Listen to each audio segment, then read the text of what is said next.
la Renverse édition du 11 septembre et on s'entretient immédiatement avec Félix Saint-Aubin de Culture Football. Bonne fin d'après-midi, Félix. Salut Simon, ça va bien? Ça va bien, toi? Très bien, merci. Donc, à tous les jeudis, dans ces heures-là, aux alentours de 16h05, on va s'entretenir avec toi pour parler de l'actualité dans le football, surtout dans la NFL, une place que tu aimes beaucoup. Tu es un passionné de football et également ton site Internet Culture Football que tu as lancé dernièrement. Peux-tu nous en parler immédiatement? Oui, pas de problème. Moi, je suis un ancien de Radio-Canada Sport Montréal et malheureusement, comme bien des jeunes, j'ai traversé les coupures. Donc, dans le but de garder la main, de continuer à écrire et dans le sport principalement, puisque c'est ce qui me passionne, j'ai ouvert un blog de football le 1er septembre dernier.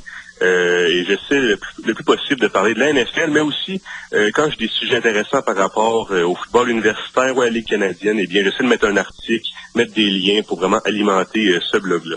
Parfait. Donc, l'adresse exacte Internet, c'est quoi? C'est culturefb.wordpressenunmot.com. Donc, présentement, il y a 3 articles qui ont été mis sur le site, puisque comme je l'ai mentionné, ça a ouvert le 1er septembre, mais j'essaie d'en mettre 2 par semaine et mettre des liens intéressants aussi, des vidéos qui sont mises, donc c'est ça. Parfait, donc tous les amateurs de NFL pourront lire tes textes là-dessus. Et si on parle de la première semaine de la NFL qui vient de se terminer, il y a eu beaucoup de surprises quand même. Oui, vraiment, 3 grosses surprises que j'ai notées. Tout d'abord, les Patriots qui ont été surpris par les Dolphins à Miami. Les Dolphins qui l'ont emporté par la marque de 33-20. Ça a été une bonne première demi pour Tom Brady, mais il s'est essoufflé au retour de la mi-temps et finalement, au cumulatif, il n'a complété que 52% de ses passes, ce qui est très rare dans son cas. Mais ce que j'ai vraiment remarqué dans cette défaite des Patriots, c'est l'inefficacité à arrêter le jeu au sol des Dolphins. Les Dolphins qui ont parcouru 191 verges par la voie terrestre, soit 134 par Knowshon Moreno et 59 par Lamar Miller. Donc, Moreno qui fait mentir ses détracteurs, il est arrivé au camp peu en forme et plusieurs croyaient qu'il serait peut-être même coupé. Plusieurs croyaient également que le fait qu'il ait joué avec Peyton Manning avec les Broncos l'année dernière l'a aidé à avoir de reluisantes statistiques, mais non. 134 verges sur 24 courses, vraiment, il a été excellent. Et les Patriots, finalement, qui est la seule équipe de la division Est de l'américaine, qui est présentement sans victoire, puisque, comme j'ai dit, les Dolphins ont gagné, mais également les Bills et les Jets. Mais quand on parle des Patriots, Félix, Tom Brady, il a quel âge? Il commence à avoir de l'usure, là? Tom Brady est rendu à 37 ans. Ce n'est pas jeune, mais il lui reste encore peut-être 2-3 bonnes années dans le réservoir, un peu comme Peyton Manning. Il ne rajeunit pas, mais il peut encore se débrouiller. Et dans le cas des Patriots, je ne suis pas inquiet du tout. Ils ont un gourou comme entraîneur, Bill Belichick, qui est excellent, qui est, d'après moi, l'entraîneur qui est le plus apte à trouver les ajustements nécessaires match après match. Donc, justement, cette semaine, les Patriots qui se rendent au Minnesota et qui tenteront de redresser la barre contre les Vikings. Évidemment, les Patriots vont avoir à l'œil Adrian Peterson et la jeune sensation Cordarrelle Patterson, qui est un receveur de passe, mais qui porte aussi le ballon. La semaine dernière, 102 verges par la voie terrestre sur 3 courses. Quand même. Mais, comme je l'ai mentionné, Bill Belichick est excellent pour trouver les ajustements. Et Tom Brady qui perd 2 rencontres en début de saison, ce serait du jamais vu. Donc, je ne suis pas inquiet du tout du côté des Patriots. Une autre surprise qui a eu lieu lors de la première semaine d'activité, c'est les Saints, favoris dans la nationale avec les Seahawks et les 49ers, qui sont inclinés en prolongation contre les rivaux de division, les Falcons d'Atlanta. Breeze a très bien fait dans la défaite, 300 verges. Dans son cas, c'est une performance comme une autre. Mais les héros du match, évidemment, se retrouvent du côté des Falcons. Matt Ryan, qui a accumulé 448 verges par la voie aérienne, c'est un record de l'organisation, et qui a lancé 3 passes de toucher.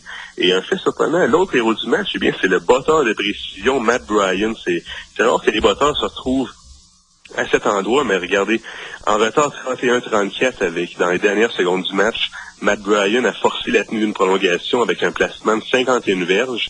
En prolongation, à la suite d'un échappé de Marcus Colston, le receveur des Saints, Matt Bryan a eu la chance de donner la victoire aux siens, ce qu'il a fait sur 52 verges.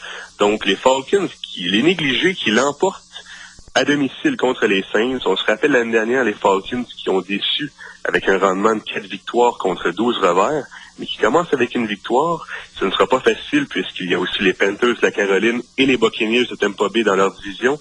Ce serait intéressant de voir comment, de semaine en semaine, on va pouvoir essayer de reprendre le défi, peut-être refaire les séries comme il y a 2 ans. Il y a une autre équipe, là, c'est les Bears de Chicago là, ils ont été défaits à domicile. C'était un peu surprenant là, en début de saison. Oui, comme tu l'as dit, Simon, les Bears, la troupe de Mark Trestman qui est défait à domicile au Soldier Field et par les Bills de Buffalo. Si on compare un peu avec les Patriots et les Saints, sans rien enlever aux Bills, eh bien, les Dolphins et les Falcons n'ont pas des mauvaises formations. Ils disent que les Bills, c'est une formation qui est habituée au bas-fond depuis plusieurs années, qui ont un jeune corps arrière, qui ont perdu les services de Kiko Alonso, leur secondaire intérieur étoile. Donc, une équipe décimée avec plusieurs jeunes joueurs qui vient surprendre Chicago à domicile en prolongation 23-20. L'attaque aérienne des Bears, elle s'est mise en marche. Fidèle à son habitude, Mark Trestman, qui est un gourou des corps arrière, il travaille très bien avec Jay Cutler, et Cutler qui a accumulé 88 verges avec Matt Forte. Alshon Jeffrey et Brandon Marshall ont enregistré 71 verges et l'ailier rapproché Martellus Bennett 70 verges. Donc, il n'y a pas de problème du côté de l'attaque aérienne. Par contre... Dans le cas de Trestman, Félix, est-ce que tu crois que, bon, on sait qu'il était avec les Alouettes avant, est-ce que tu crois qu'il y a toutes les qualités d'un entraîneur pour mener là, les Bears à peut-être en série, à un championnat pour travailler dans la NFL? Je n'ai aucun doute qu'il a toutes les qualités requises pour être un entraîneur dans la NFL. Il l'a prouvé l'année dernière avec ses carrières. Jay Cutler s'est blessé et Josh McCown, le remplaçant, a très bien fait. Donc, il est capable de bien faire paraître ses joueurs. Le hic du côté des Bears, c'est la défense. Ils n'ont pas la défense qui leur a permis d'atteindre le Super Bowl contre les Colts d'Indianapolis en 2007. Donc, ils ont une bonne équipe. Une équipe qui pourrait faire les séries, qui va surprendre d'autres bonnes équipes, mais qui peut aussi perdre contre les Bills, comme ce fut le cas. Donc, d'après moi, c'est le genre de formation qui pourrait finir avec un rendement de 9 victoires, 7 revers. Dans le meilleur des cas, 10 gains, 6 défaites au mieux, mais le championnat, ça devrait attendre dans leur cas. Donc, pour les Bears, se sont inclinés en ouverture de saison. Aussi, dans la NFL, dans la première semaine d'activité, qu'est-ce qu'on note, là, qu'est-ce qu'on regarde? On lit les textes, on regarde les résumés de match. Beaucoup de blessures là, dès la première semaine d'activité. Oui, 4 joueurs défensifs de renom manqueront à l'appel pour un long moment. Tout d'abord, Robert Mathis des Colts d'Indianapolis, qui s'est déchiré le tendon d'Achille. Dans son cas, c'est à l'entraînement, parce que on se souvient, Robert Mathis a été suspendu pour les 4 premières rencontres de la campagne 2014 parce qu'il avait enfreint la politique antidopage de la NFL. Donc, lui, c'est à l'entraînement qu'il s'est blessé, mais c'est une lourde perte pour la défense des Colts, puisqu'ils ont besoin de ce joueur. Ils ont perdu le maraudeur Antoine Bethea au courant de l'été. Et la faiblesse des Colts, eh bien, c'est justement la défense. Tant et aussi longtemps qu'Andrew Luck sera le corps de cette organisation. Ah, tout à fait. C'est exactement ce que j'allais dire. Ils auront des chances de l'emporter, c'est certain. Mais s'ils veulent passer à un autre niveau, commencer à essayer de brouiller les cartes avec les Patriots et avec les Broncos, eh bien, ils ont besoin d'une bonne défense. Parce que tôt ou tard, ils rencontreront Peyton Manning ou Tom Brady en série. C'est là que Robert Mathis, un joueur qui met beaucoup de pression sur les corps arrière, doit être présent. Donc, c'est la première blessure que j'ai notée. La deuxième, Derrick Johnson, le secondaire intérieur des Chiefs, qui a subi la même blessure que son homologue Robert Mathis, c'est-à-dire une déchirure du tendon d'Achille.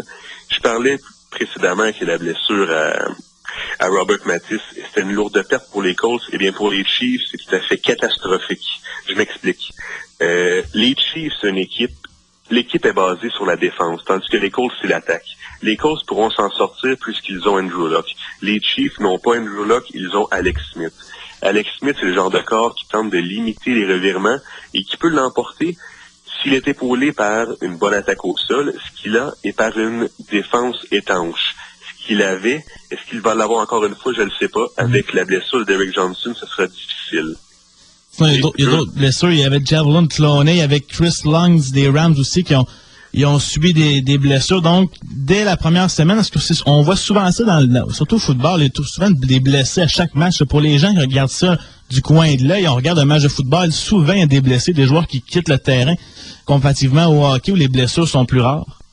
Oui, ça c'est tellement rude comme sport et c'est pas pour rien qu'il y a juste 16 matchs dans une saison. On pourrait pas en mettre plus parce que, de un, c'est tellement physique, c'est tellement difficile pour le corps et justement la NFL qui veut peut-être réduire le nombre de parties préparatoires. Les joueurs, en fait, voudraient réduire le nombre de parties préparatoires. Ça, c'est combien là, de parties préparatoires là, cette saison?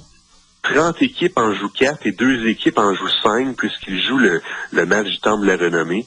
Mais c'est beaucoup et les joueurs trouvent ça long avec le camp d'entraînement et tout. Mais c'est que c'est tellement payant pour la NFL parce que les joueurs ne sont pas nécessairement payés pendant le camp et il y a quand même beaucoup de partisans qui viennent voir les matchs. Donc, 2 matchs à domicile de plus, c'est payant et les joueurs ne sont pas payés pendant ce temps-là. Donc, la NFL aimerait les garder, mais comme tu l'as dit, Simon, il y a beaucoup de blessures et dans le cas la première semaine, c'est 4 joueurs défensifs et 4 joueurs défensifs étoiles qui tombent au combat. Donc, c'est très désolant et on espère que l'hécatombe ne se poursuivra pas au cours des prochaines semaines. Tu parles de joueurs étoiles qui vont manquer à l'appel dans les prochains jours. Il y en a un, c'est Ray Rice, qui lui a retenu l'attention dans la dernière semaine. Là.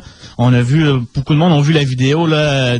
Qu'est-ce qui s'est passé? Peux-tu nous expliquer un peu qu'est-ce qui se passe avec Ray Rice? Je sais que la NFL l'a banni. Même la Ligue canadienne de football ne veut pas dans sa ligue. Est-ce que la question que tout le monde se pose, c'est est-ce que les autres équipes de la NFL, lorsque, bon, si on dit à Rice que tu peux jouer, est-ce qu'une équipe va vouloir prendre ses services? Que les Ravens, eux, l'ont complètement mis à la porte, là. Présentement, c'est une question qu'aucun directeur général ne répondra évidemment. Pour faire un petit récapitulatif, eh bien, au courant de l'été, une vidéo a paru sur le web montrant Ray Rice qui tirait sa fiancée, Janny Rice, hors d'un ascenseur. Il y a eu des rumeurs qui ont commencé à faire surface comme quoi il y aurait eu de la violence. Finalement, c'était bel et bien le cas et la NFL a dû sévir. Le suspendu Ray Rice pour 2 matchs. Autant les médias que les joueurs que les supporters trouvaient cette suspension trop minime et la Ligue n'a pas changé son fusil d'épaule jusqu'au moment où lundi TMZ divulgue plutôt une vidéo où on voit Ray Rice asséner une retentissante gauche à sa fiancée.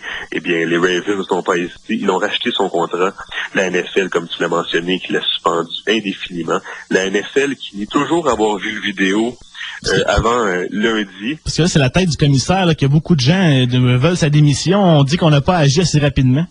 Oui, justement, et le commissaire qui, peut-être dans l'espoir de bien paraître ou je ne sais pas, on verra au cours des prochaines semaines, a demandé à un ancien agent du FBI, Robert S. Mueller, de mener sa propre enquête.